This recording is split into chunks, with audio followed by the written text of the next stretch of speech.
Bismillahirrahmanirrahim. Assalamualaikum warahmatullahi wabarakatuh. Alhamdulillahirabbil alamin. Segala puji hanya bagi Allah yang masih memberikan kita nikmat hidup, nikmat sehat. Artinya kita semua masih diberikan kesempatan. Semoga dengan kesempatan yang masih Allah berikan kepada kita bisa memaksimalkan penghambaan kita kepada Allah. Harapannya semoga rutinitas keseharian kita, baik itu rutinitas di tempat kerja ataupun di rumah, tidak membuat kita lupa pada hakikat penciptaan kita. Karena sekali lagi bahwa Allah sudah menegaskan, Allah tidak menciptakan jin dan manusia melainkan untuk beribadah kepadanya. Semoga kita senantiasa bisa memaksimalkan penghambaan kita kepada Allah di sisa umur yang masih diberikan untuk kita. Saudara-saudaraku, ketika kita mendengar kata syukur, saya yakin Anda semua sudah sangat familiar sekali, bahkan sering diucapkan dalam kehidupan sehari-hari tentang kata syukur. Tapi, apakah benar kita itu sudah menjadi seorang hamba yang bersyukur? Mari sejenak kita menelaah beberapa ayat Al-Quran tentang syukur. Semoga ini bisa menjadi pengingatan untuk kita semua, khususnya diri saya, agar kita bisa termasuk golongan hamba Allah yang bersyukur. Merujuk dari pendapat Ibnul Qayyim menyampaikan bahwa yang namanya syukur itu adalah menunjukkan nikmat Allah pada dirinya. Dan di sini tidak hanya sekedar menunjukkan nikmat, tapi diucapkan melalui lisan, yaitu berupa pujian dengan penuh kesadaran. Lalu hati mengikuti dengan persaksian dan anggota badan mengikuti dengan kepatuhan. Artinya apa? Dari definisi ini kita bisa mengambil hikmah bahwa bersyukur itu tak hanya sekedar diucapkan di mulut tanpa ada diikuti persaksian hati dan tingkah laku kita. Mungkin kita sering ya mengucapkan alhamdulillah pekerjaanku beres.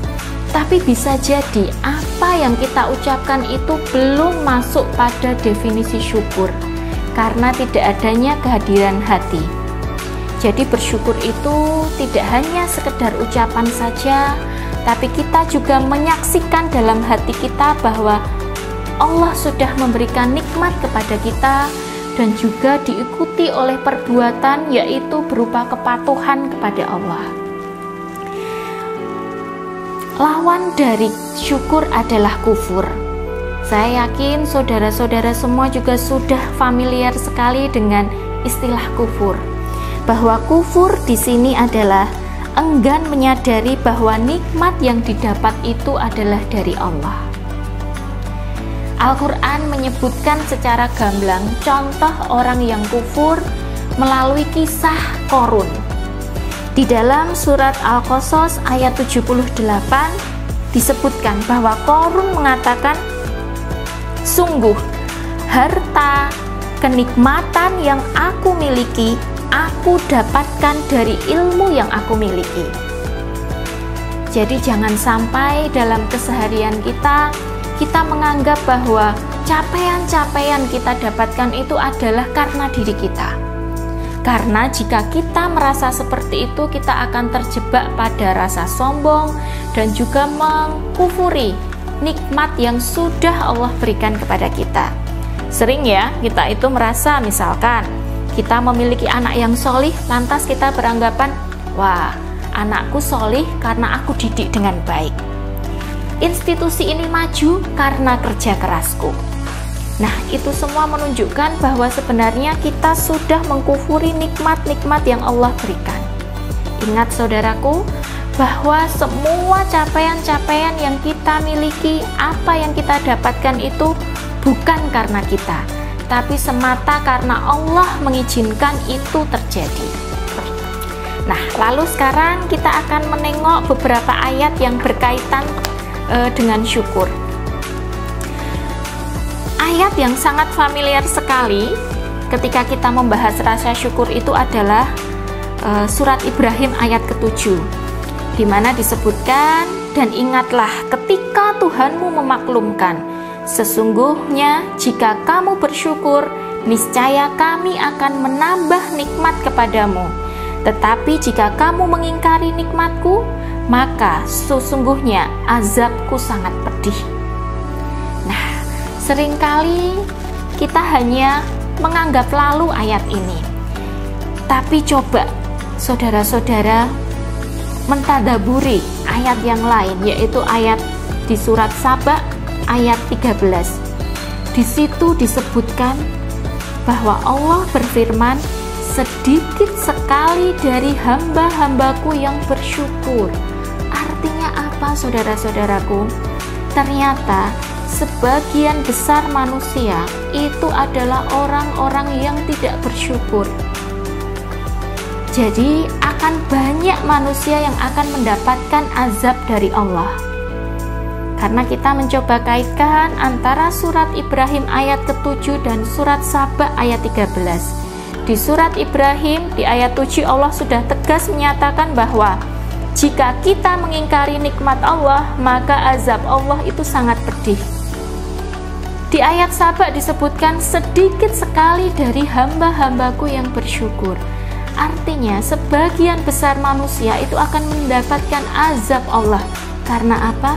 Karena tidak bersyukur. Jadi mari kita senantiasa, saudara-saudaraku, untuk memperbarui rasa syukur kita, memperbanyak rasa syukur kita, agar kita menjadi golongan yang sedikit itu, yaitu golongan yang senantiasa mensyukuri nikmat-nikmat Allah. Sudahkah kita mensyukuri mata yang diberikan oleh Allah sehingga kita bisa melakukan banyak aktivitas di dunia ini? Sudahkah kita mensyukuri Allah mengkaruniakan jantung yang senantiasa memompa, dan itu tanpa instruksi dari kita? Sudahkah kita mensyukuri enzim-enzim yang bekerja luar biasa sekali dalam tubuh kita?